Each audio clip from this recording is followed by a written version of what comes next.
1 trillion species. 7.8 billion humans. 1.9 million species extinct. 1 planet. Where are we heading? What should we do? Watch Climate Tracker, only on WION. World is One.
From the world's most volatile region, conflicts over faith and boundaries. Stories of death, destruction, despair, and hope. WION brings you to the heart of the action. Incisive analysis, unrivaled perspective, and exclusive ground reports. Watch West Asia Post every Friday, 8:30 p.m. IST with me, Radi Francis, only on WION. World is One. Stay connected with the world through WION. Like the page on Facebook. Follow us on Twitter for new alerts. Instagram for videos and images. And the website for the latest news, views, and analysis.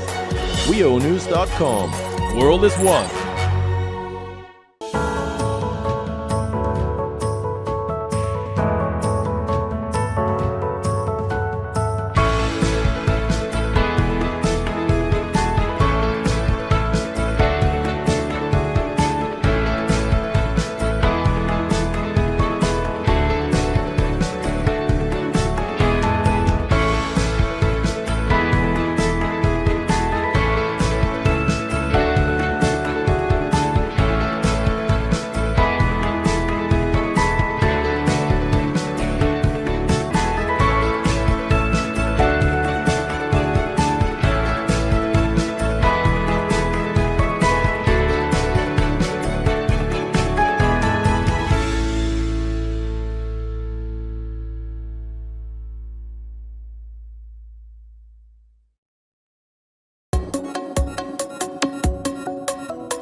The stress of our world can take a toll on our physical and emotional health. Here, in New York's Catskill Mountains, lies a luxurious place of healing called WION Wellness Center. The WION Wellness Center provides 500,000 square feet of natural methods to manage diabetes, hypertension, chronic pain, obesity, depression, anxiety, and other conditions.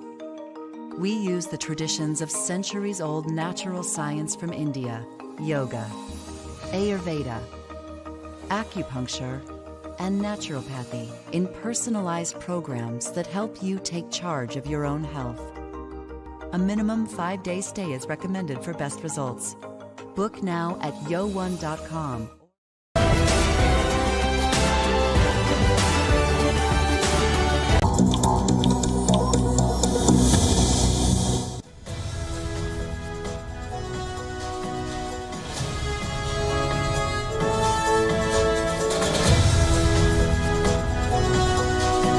Hello and welcome. You're watching Gravitas with me, Molly Gambhir. Here's a look at what's lined up for you on the show tonight.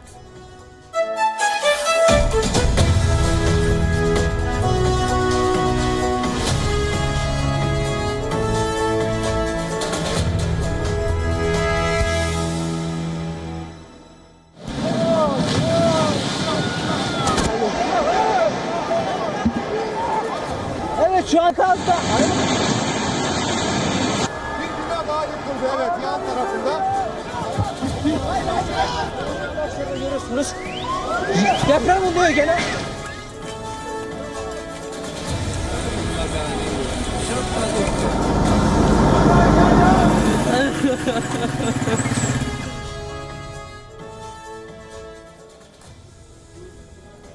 That's just a sample of the destruction, the devastation that Turkey and Syria are witnessing right now.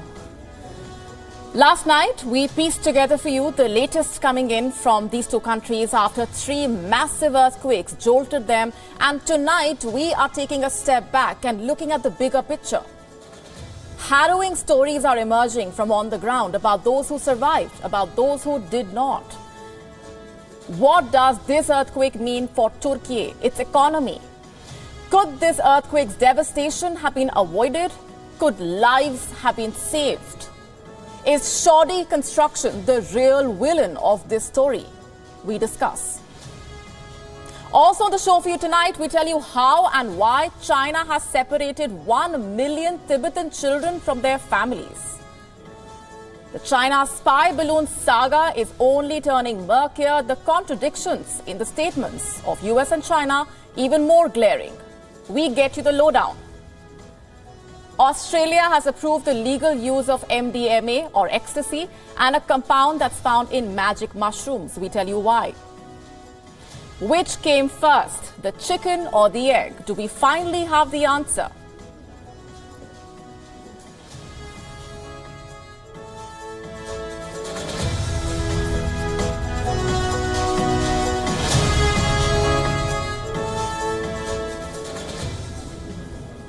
When it comes to disaster, being prepared is just as important as the response, if not more. So was Turkey prepared for a natural disaster on the scale that it witnessed yesterday? There was an earthquake in the country in 2011 as well. Hundreds of people lost their lives. Erdogan was then the prime minister, and he had blamed shoddy construction for the high death toll. He said, and I'm quoting, municipalities, constructors and supervisors should now see that their negligence amounts to murder. What happened on Monday under Erdogan's leadership was no different. Nearly 3,500 people lost their lives in Turkey on Monday. Over 20,000 have been injured. How many of them were victims of a natural disaster? And how many died because of human error?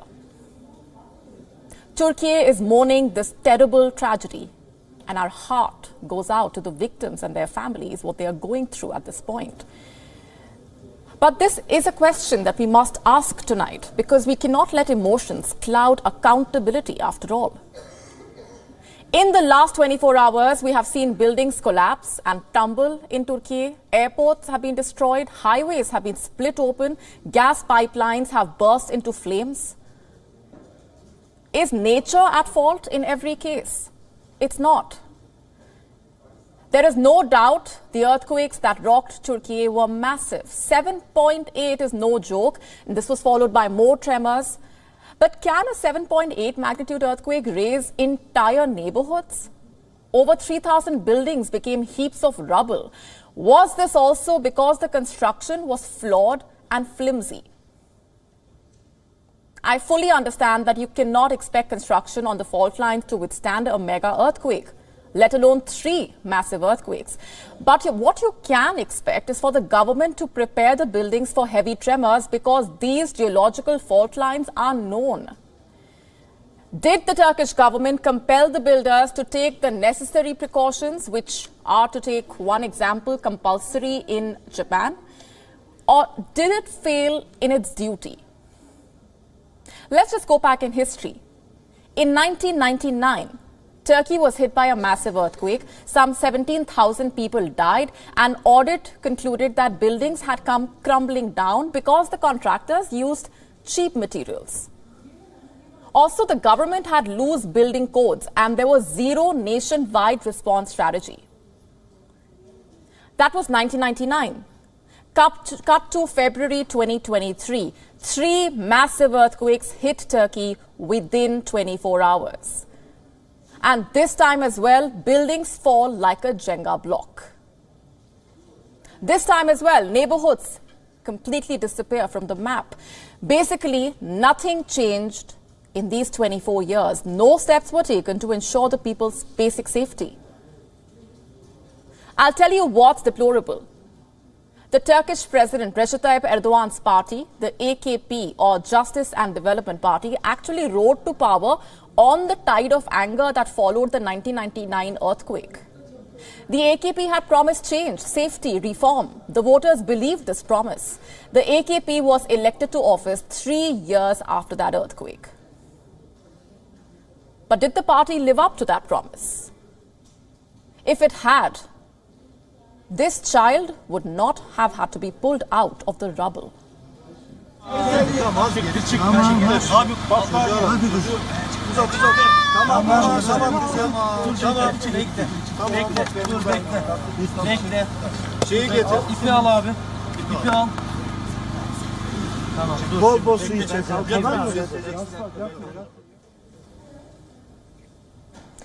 And as I speak, thousands are still trapped. For the rescuers, it is a race against time.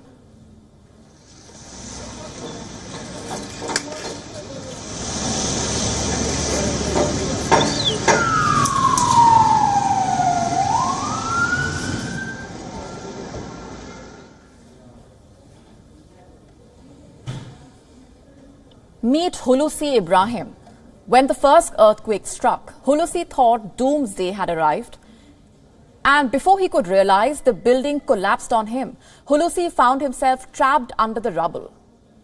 His wife was under him. The 63-year-old somehow managed to find a way out. But his wife was unresponsive. My wife is in there. One should never give up on hope, but most probably she died. There is always hope, but I stayed with her for 3 hours and spent another hour to get out. I didn't get any response from her for 3 hours. I don't know. I can't bring myself to say, but I don't have hope. Who is to be blamed? Hulusi's wife may have escaped this tragic fate had Erdogan ensured his people's safety, had his party delivered on its promises. The fact is, forget about building resistance against earthquakes. Critics say Erdogan encouraged oversight. Why do you think he would do that? Because buildings also helped build Erdogan's story.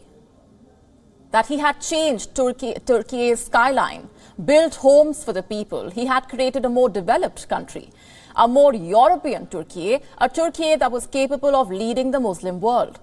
Erdogan time and again described the construction industry as the economy's jewel, and today people remain trapped under the rubble of these dreams. You see, on paper, everything was perfect. In 2018, Turkey had passed an earthquake legislation. Specifications for buildings in seismic zones had been revised not once, not twice, but 7 times between 1947 and 2019. There was scope for seismic risk reduction at the national level, but in practice, it was all illusion. In practice, politics took precedence. In practice, safety was sacrificed for propaganda. In 2018, Erdogan's government introduced zoning amnesty. It legalized buildings built in violation of the rules, safety rules. All a contractor had to do to legalize his building was to pay the government. 13 million structures were legalized. The government made money, secured vote banks, and today the people are paying the price with their lives. This is Hatay province, a day after the earthquakes.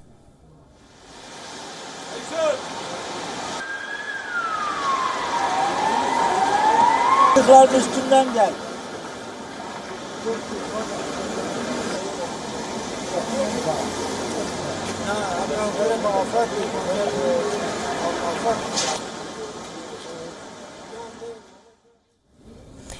And this is the Eskandaran port. It's on fire.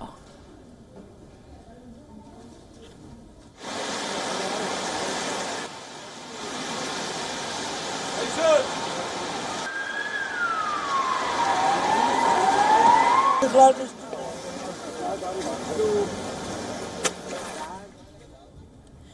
The truth is, you cannot blame the mounting death toll on the 7.8 magnitude earthquake alone.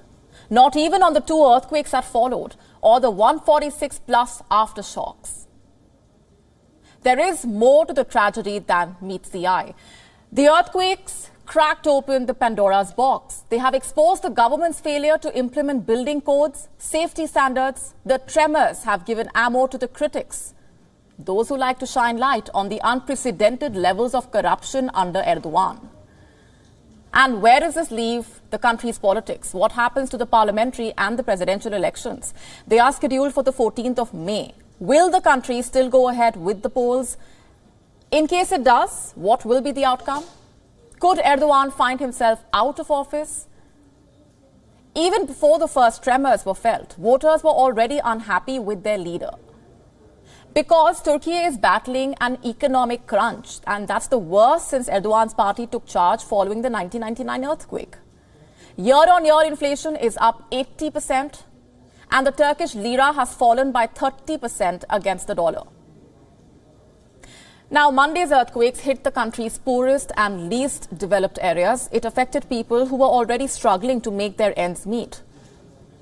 If Erdogan's response is strong, if it is effective, if he is able to rehabilitate the victims and give them cash injections, then Erdogan may be able to portray an image of effective leadership.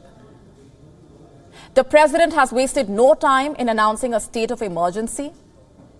If Erdogan is able to whip up a sense of national solidarity, he could capitalize on it as and when the votes are cast.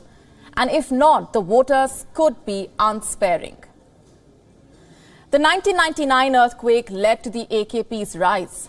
Monday's earthquakes could find history repeating with the AKP on the receiving side. So this is a test for Erdogan, also a lesson for other countries. Seismologists will tell you that the best way to study earthquakes is by studying a real earthquake. What are the lessons countries can learn from Turkey? I'm talking especially about countries in the Pacific Ring of Fire. To start with, don't be like Turkey. Prioritize safety, build better, perhaps learn from Japan. Many like to call it the world leader in earthquake-proof buildings. What is it that Japan does that other countries can also follow? The buildings use steel frames instead of a concrete core. Many buildings are enveloped in mesh structures. Light bulbs are mostly covered. So even if a bulb breaks because of an earthquake, people are protected from the breakaway pieces. Construction contractors know exactly what they need to do, starting with putting their money on safety. So what I will do instead is leave you with some interesting facts on earthquakes. Do you know Mount Everest moved 3 centimeters because of an earthquake? In 2015, Nepal was hit by a 7.8 magnitude earthquake. The tremors were so strong that it moved by 3 centimeters to the southwest. Also shrunk the mountain by an inch. That is how strong earthquakes can be. Turkey also faced the brunt of our 7.8 magnitude earthquake. Seismologists say the earthquake had the energy equivalent to around 32 Hiroshima atomic bombs. Earthquakes can not only move your tallest mountain, but also change the length of your day. The BBC reports that the 8.9 magnitude earthquake that struck Japan in 2011 altered the distribution of our planet's mass. So much so that our planet started rotating slightly faster. And our day became 1.8 microseconds shorter. Also, as a result of the 2020 Chile earthquake, the city of Concepcion moved 10 feet to the west. And if the tectonic plates continue moving the way they are, San Francisco and Los Angeles will meet in several million years. San Francisco is already moving towards LA by 2 inches per year, courtesy the movement in the San Andreas Fault. So that is Earthquakes 101 for you.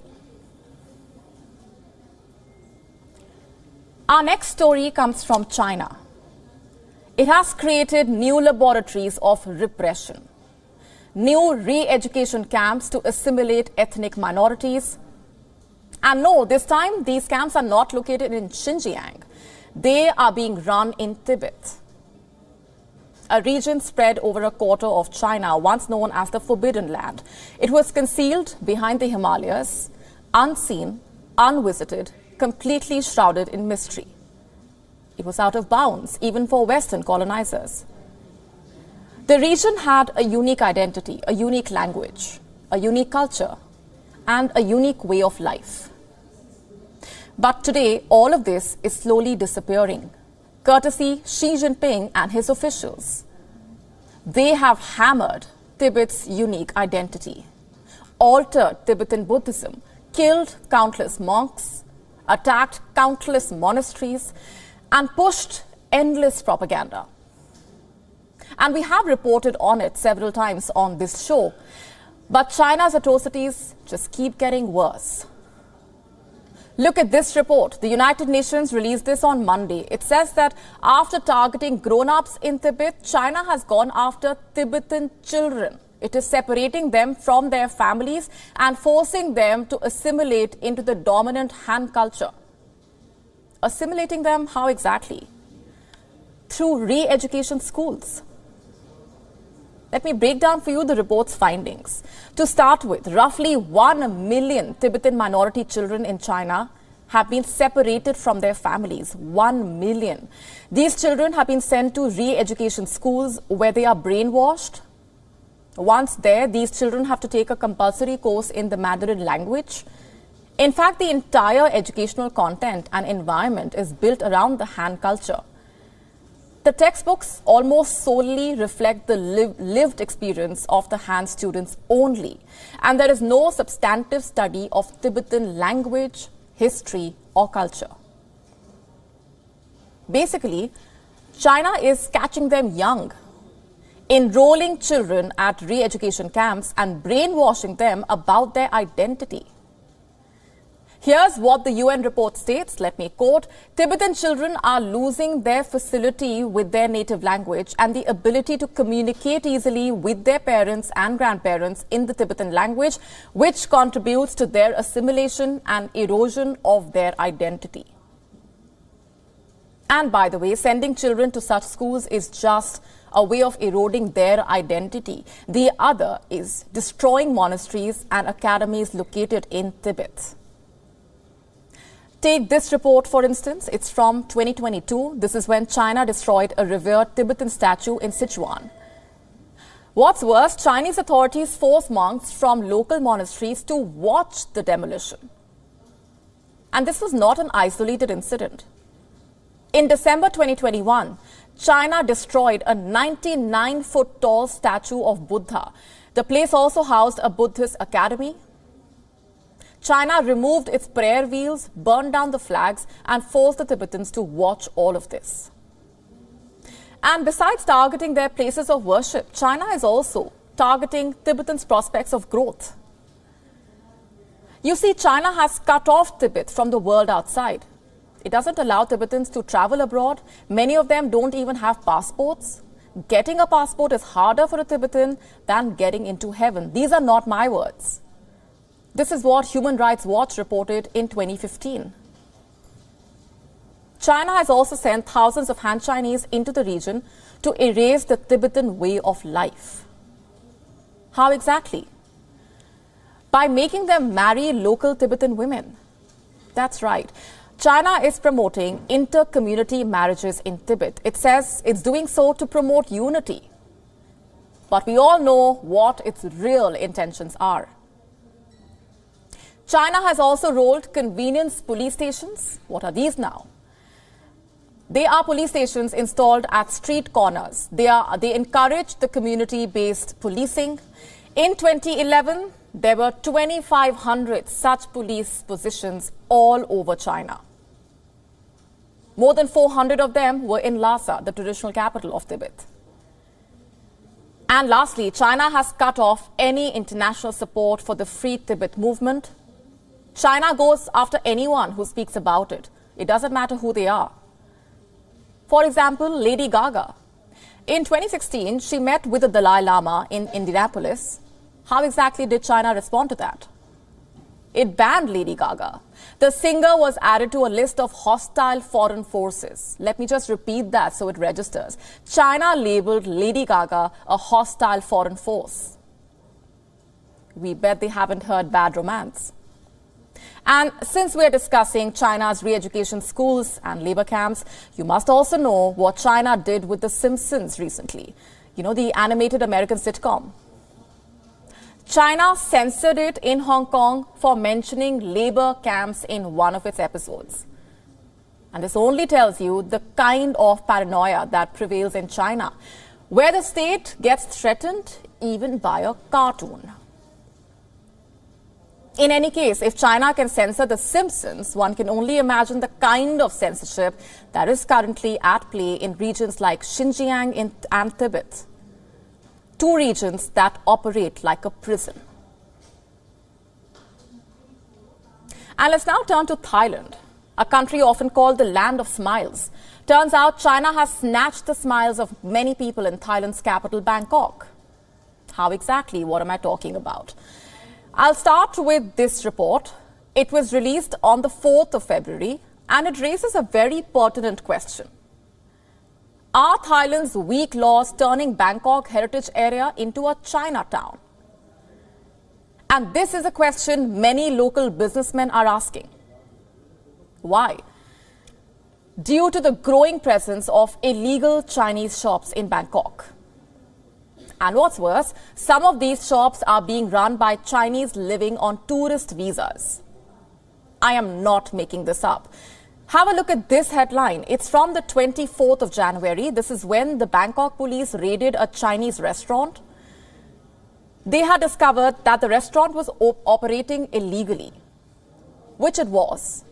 What's worse, the owners were living on a tourist visa. They had no work permit at all. And this has triggered a firestorm on Thai social media. A number of Thai citizens are voicing their opinion about many such shops being run by Chinese tourists illegally. They are pushing the authorities to conduct similar raids on dubious firms in their country, dubious massage parlors, souvenir shops, eateries. Let me just read out some of the posts that have gone viral. Here's the first one. It said, Thai law is very lenient for foreigners. Chinese with only tourist visas can open a restaurant, a massage shop, or any shop. Visit Yuwarat and Sampeng, a famous open-air market, and you will find shops that are run by Chinese, some through Thai nominees instead of Thai Chinese like before. Another post raised questions on the authorities.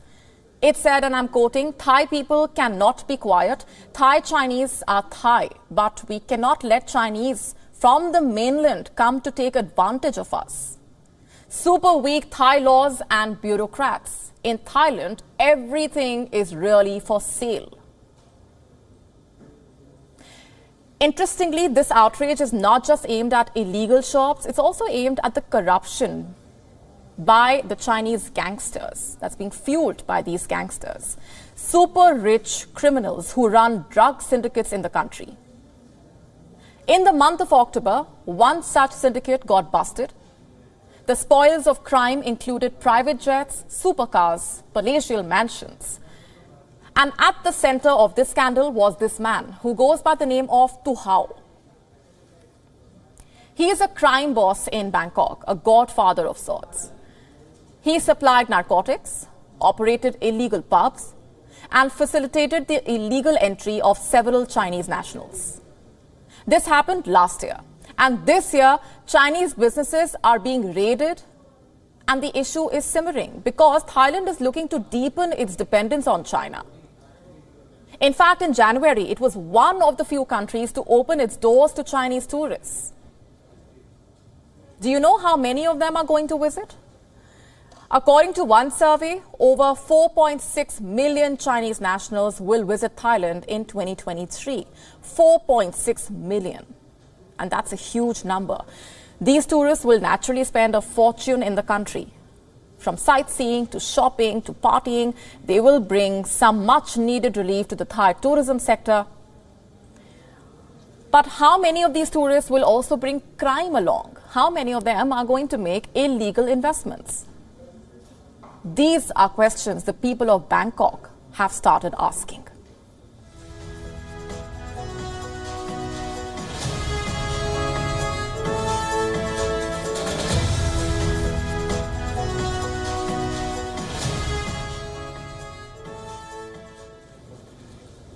And our next story concerns China as well. Just how extensive are China's global surveillance operations? Why am I asking that? The dust is yet to settle over the presence of a Chinese spy balloon in the American skies. The same balloon which, remember, was shot down by the American Air Force over the weekend. China has now admitted to having sent another spy balloon. This balloon has been spotted in the skies of South America. Let's first take a look at the possible path that was taken by this spy balloon. It was spotted over Colombia and Venezuela. As per Colombia's Air Force, the balloon had been detected by its air defense system on the morning of the 3rd of February. As per reports, it was also spotted over Costa Rica. Its exact flight path and the present whereabouts remain unknown. Let's now listen in to what the Chinese Foreign Ministry said about this balloon. With regards to this balloon over Latin America that you've mentioned, it is understood and verified that the unmanned airship in question that came from China is of a civilian nature and used for flight tests. It was affected by the weather and has limited control of its own. The airship deviated from its intended route and entered the skies over Latin America and the Caribbean by mistake. What's more, after facing criticism, China has defended the use of its spy balloons. China says it is a responsible country. Pause for reaction. But here's the thing, far from apologizing for violating the sovereignty of other countries, China has instead blamed the US for hyping up this incident. In the case of its spy balloon over South America, for that matter, Beijing has been more relaxed in its response. No questions were asked by the smaller South American countries, and no explanation has been offered by China whatsoever. Meanwhile, in the US, the Chinese spy balloon saga has raised fresh questions on President Biden's China strategy. Let's first take a look at two supposedly conflicting statements about the spy balloon from the Biden administration. Here's what the American president said about the Chinese spy balloon. Once it came over the US from Canada, I told the Defense Department I wanted to shoot it down as soon as it was appropriate. And they concluded we should not shoot it down over land. It was not a serious threat and we would wait till it got over the water. And here are the remarks from the US Defense Secretary Lloyd Austin. This was a People's Republic of China surveillance balloon. This surveillance balloon purposely traversed the US and Canada, and we are confident it was seeking to monitor sensitive military sites. So you see, there was a clear understanding in the Biden administration that the Chinese balloon was a surveillance object. And yet, the American president decided to not shoot down the balloon till it reached the country's eastern seaboard, by the time it had traversed the entire United States. Biden's national security strategy, released last October, describes China as the most consequential geopolitical challenge. But the Chinese spy balloon saga does not make for good optics for Joe Biden, to say the least. For starters, a Chinese surveillance object in American skies is not something one would have imagined about 5 years ago. The US has been a preeminent global power, or likes to call itself. More embarrassingly for Joe Biden, the belated downing of the Chinese spy balloon raises these questions. It was allowed to traverse the entire country. And the Republicans have come down heavily on Joe Biden for his handling of the episode. A Republican Senator, Marco Rubio, saying it's not just the balloon, it's the message that they are trying to send the world. We can do whatever we want and America cannot stop us. Ted Cruz saying, I think this entire episode telegraphed weakness to Xi Jinping and the Chinese government. And these are serious charges that Biden might find hard to defend. Moreover, the timing of the Chinese spy balloon saga may cast a cloud over Biden's re-election chances next year. This episode could not have come at a worse time for the leader. He will be delivering his second State of the Union address. What is the significance of this address? It is considered as the unofficial launch of Biden's re-election campaign. Let's now shift our focus to Russia. The long-time rumored girlfriend of the Russian President Vladimir Putin has likened propaganda to a weapon of war. That's right. In a rare public appearance, Alina Kabayeva has compared information warfare to the Kalashnikov rifle, the context being Russia's war in Ukraine, and here's why Kabayeva's remarks should not be taken lightly. A former gymnast who represented Russia at the Olympics, Kabayeva currently chairs the board of directors of the National Media Group. It is Russia's largest private media conglomerate. The National Media Group, in fact, controls Russia's most popular news broadcaster, Channel 1. And Kabayeva is said to have made her remarks at an event of the National Media Group. They come ahead of an anticipated Russian offensive in Ukraine's Donbas region. Our next report getting you the complete story. This is Alina Kabayeva, also known as Russia's most flexible woman, courtesy her athletic ability. The 39-year-old is a decorated gymnast. Throughout her career, she has won 2 Olympic medals and over 14 World Championship medals. But despite all her achievements, the people of Russia know her as Putin's girlfriend. Yes, since 2001, Kabayeva has been believed to be the Russian president's mistress, and not an ordinary one. She also wields a strong control over Russia's internal affairs, especially the Russian media. You don't believe us? Then watch this. Друзья, поздравляя друг друга с юбилеем, пожелаем успеха каждому из нас и всем нам вместе. Этот успех нужен нашему народу, потому что информационная работа сегодня в тех условиях, в которых мы живем и боремся за нашу страну, это как боевое оружие и по значимости своей ни в чем не уступает автомату Калашникова. И военные корреспонденты знают об этом. Работаем. Спасибо. What you just saw was Alina Kabayeva delivering a speech at the anniversary of Russia's National Media Group, the largest private media holding company in the country, which manages state-sponsored content on various platforms. Alina Kabayeva happens to be the chairperson of this group, and she wants it to use propaganda as a weapon of war, to use information warfare as the Kalashnikov assault rifle.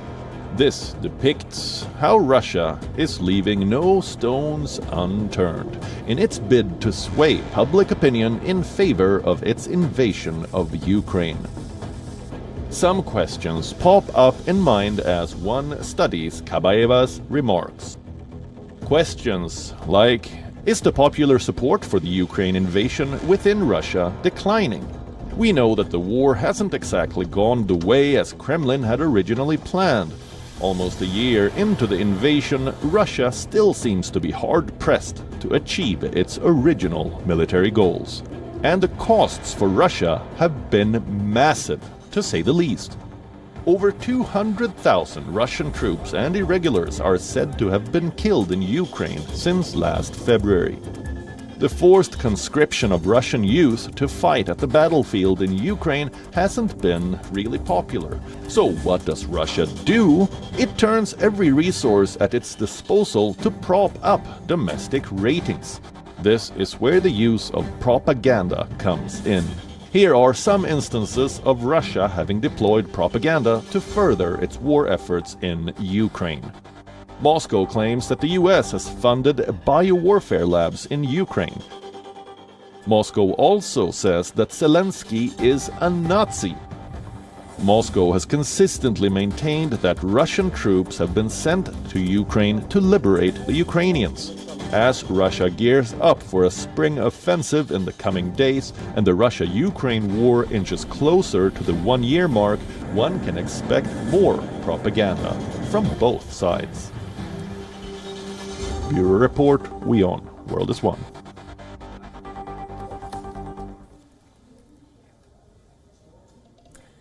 Last week, we told you about a trial that is underway in Canada. A province there is trying to decriminalize drugs. And why is that? To fight a drug overdose crisis. British Columbia has started a 3-year pilot program. It wants to stop prosecuting people for carrying small amounts of drugs like heroin and ecstasy. And now Australia has come up with a decision that is dominating headlines. Australia has become the first country to approve the legal use of MDMA, also known as ecstasy, as well as psilocybin. MDMA, like I just said, is also called ecstasy, and psilocybin is a psychedelic compound found in magic mushrooms. Australia has become the first country to offer such psychedelic therapies to the public at large for anyone diagnosed with those life-threatening conditions. Starting July, psychiatrists will be able to prescribe MDMA and psilocybin for mental health disorders. And that brings me to a bigger point, the relationship between psychedelics and psychiatry. There have been clinical trials, but at the same time, prohibition measures and policies meant that research into the possible benefits of such drugs was delayed. And now Australia is the first country in the world where medicinal psychedelics can be prescribed in certain conditions. The Australian Therapeutic Goods Administration has decided that there was a need for new therapies. The TGA has said the decision acknowledges the current lack of options for patients with specific treatment-resistant mental illnesses. It means that psilocybin and MDMA can be used therapeutically in a controlled medical setting. Medicines that have psilocybin can be used for prescription for patients with post-traumatic stress disorder or PTSD. MDMA or ecstasy will be available for patients with treatment-resistant depression. These two drugs are mind-altering drugs. Essentially, MDMA is a stimulant that leads to the release of dopamine. What is dopamine? It is the brain chemical that is linked to pleasure, reward. Psilocybin is a hallucinogenic. What does that mean? Basically, it can impact a person's thinking, their emotions. Just to elaborate further, MDMA reduces their fear responses. Psilocybin allows people to ruminate less. When MDMA is used to treat PTSD, it can put people in a place of psychological ease. Like I said, psychiatrists can prescribe MDMA for post-traumatic stress disorder and psilocybin for treatment-resistant depression. According to the TGA, these are the only conditions where there is sufficient evidence for potential benefits in certain patients. And just how prevalent is PTSD? In Australia, up to 1 in 5 Australians will suffer PTSD in their lifetimes. Psychiatrists are the only ones who will be able to write the prescriptions. And even then, they will need to be approved by a human research ethics committee and then approved under the TGA's authorized prescriber scheme. But while this is a landmark decision, at the same time, there is a need for high quality training. to ensure that safe conditions when working with these medicines are ensured. Let me now ask you, what comes to your mind when I mention North Korea? Nuclear weapons? Its leader, Kim Jong-un? Its obsession with secrecy? What if I tell you that the Hermit Kingdom is desperately trying to open up, to try and rebrand its image? This is a 4-minute long video that's been put out on YouTube. It has been uploaded by a creator who introduces herself as Me. In the description text of the YouTube channel, she says she will do her best to satisfy your curiosities about Korea, asking what people would like to know about the Korean people. All that seems great. You know why this is a video that stands out? Because it features someone who introduces themselves as a resident of Pyongyang. The Hermit Kingdom of North Korea is synonymous with secrecy. So the very fact that you have someone from the North Korean capital putting out a video like this one is bizarre. Have a look at this portion of the video. After promising you show people what life is like for the people of North Korea, Me goes out showing the viewers ice creams, lollies and jellies, and then talks about the factory that makes these products, and obviously mentions that it was built under the guidance of the North Korean leader, Kim Jong-un, glorifying him as a leader who wants to develop and produce more nutritious food for the people of Pyongyang. Me then signs off by asking those watching to share which places they would like to see and what they would like to know about the Korean people. There are other videos put out by the channel featuring an indoor gym, an amusement park. This video claims to show what life is like on the ground, but these videos are misleading to say the least. You see, North Korea has tight curbs on free movement, free expression, even on internet use. So Me is clearly not an ordinary North Korean. It is one of the poorest countries in the world after all. 60% of North Koreans live in absolute poverty. In fact, the country is infamous for frequent blackouts and electricity shortages. According to estimates from the CIA World Fact Book, only about 26% of the population has access to electricity. And forget about lollies and ice creams. 10.7 million people in the isolated country are undernourished out of the population of 25.9 million. So why exactly is this being done? Why is content like this being dished out? Through YouTube creators, this is a new propaganda strategy that North Korea is resorting to, a propaganda campaign to rebrand its image as a tourist-friendly country. And Me is not alone. There is also an 11-year-old who calls herself Song A and speaks in a British accent. She claims that her favorite book is Harry Potter. You know why that's misleading? Because North Korea forbids foreign culture, especially Western culture. These are just some of the social media accounts that have appeared recently. But propaganda, of course, is not a new concept for North Korea. They have been at it for the longest time. It churns out videos of marching troops, missile tests, images trying to show the power of its supreme leader, Kim Jong-un. North Korea has not reopened its borders to tourists yet. North Korea has been eyeing tourism for economic reasons. It faces a number of food and nutrition security challenges. There is shortage of arable land, lack of access to modern agricultural equipment and fertilizers. And so it comes as no surprise that North Korea could be trying to garner the interest of tourists. You see, for it to boost its military power and try and show its nuclear prowess, it needs money. The Wuhan virus pandemic meant 3 years of strict restrictions on cross-border trade. It could be finally opening up its borders with China and Russia, which means it does need the foreign currency. It is already grappling with food shortages, and tourism is a potential source of hard currency for North Korea. But do not be fooled. Videos like the ones put out by Song A and Me do not depict the actual situation on the ground. Does every question have an answer? What is that one question that has always left you perplexed?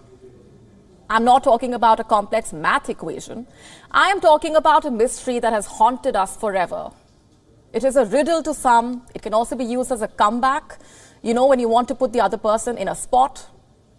That one question that we have been scratching our heads over. Which came first, the chicken or the egg?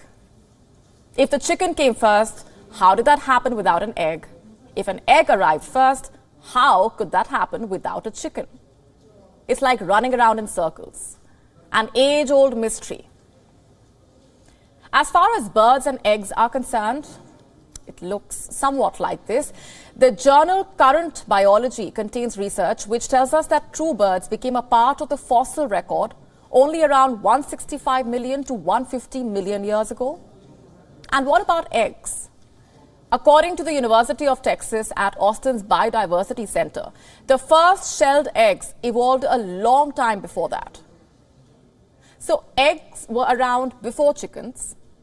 So did the egg come before the chicken? Is there an answer finally to that age-old question? Well, not really. You see, it is a lot more complicated than that. There are different types of eggs. There is no clarity on whether chicken eggs came before chickens. So is there still no answer to that classic question? If you look at how chickens evolved, a creature that was almost a chicken produced an egg, and the mutation was such that this bird was fully a chicken. Then again, it's not as simple as that. Evolutionary science is a lot more complicated. It's also known that chickens were domesticated around 7,000 years ago. There is also the fact that, according to a group of scientists, a protein that is needed to make the chicken egg shell is found only in chicken ovaries. But that also is not enough evidence. So as it turns out, there is no clear answer to that age-old question yet. This question came before the answer, but the answer does not exist yet, or maybe it will never see the light of day. So it will be a classic case of a question without an answer. So going back to what I asked you right in the beginning, does every question have an answer? Some questions, like the chicken and egg one, do not have clear answers, but we can surely live with that. Let's now tell you what else made news around the world. Time for Gravitas Global Headlines.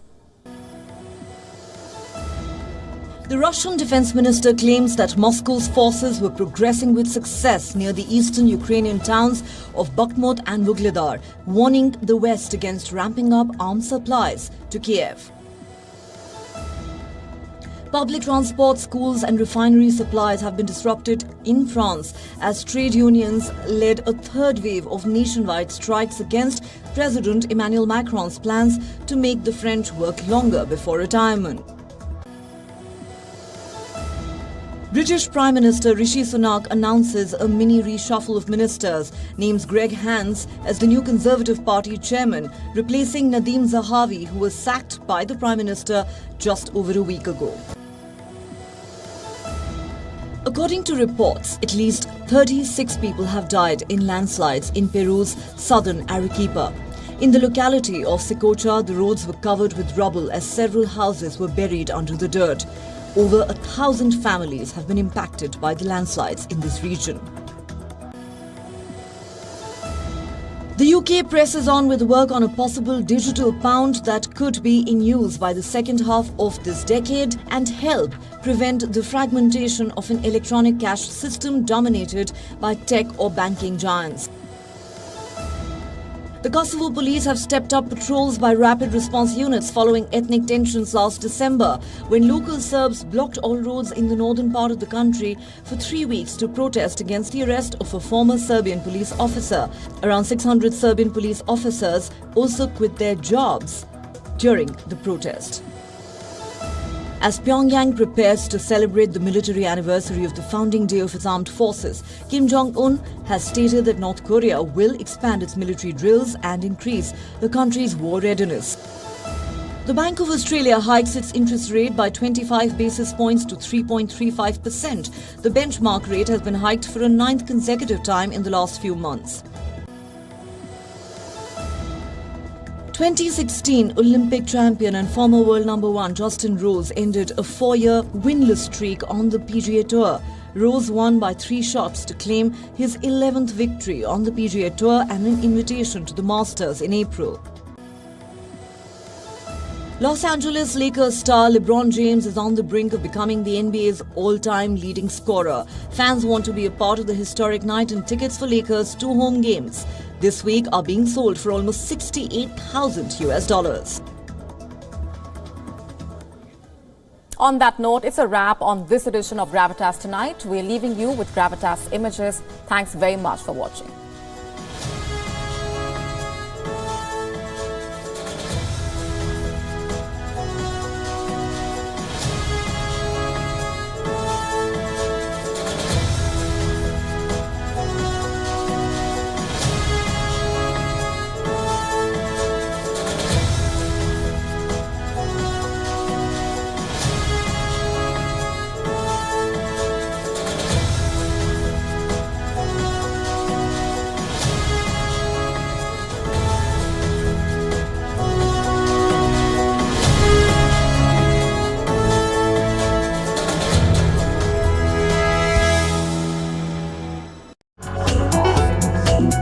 बचपन जिंदगी में सिर्फ एक बार आता है, उसे खुल के जीने दो, दाग लगने दो। दीवारों पर लगाए ना Berger easy clean paint, no दाग नो धब्बा, ओनली ब्यूटीफुल वॉल्स।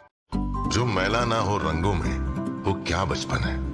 जो झूमे ना उमंगों में, वो क्या बचपन है। बचपन जिंदगी में सिर्फ एक बार आता है, उसे खुल के जीने दो, दाग लगने दो। दीवारों पर लगाए ना बर्जर इजी क्लीन पेंट, इसके क्रॉस लिंकिंग पॉलीमर से नो दाग नो धब्बा, only beautiful walls. The stress of our world can take a toll on our physical and emotional health. Here, in New York's Catskill Mountains, lies a luxurious place of healing called WION Wellness Center. The WION Wellness Center provides 500,000 square feet of natural methods to manage diabetes,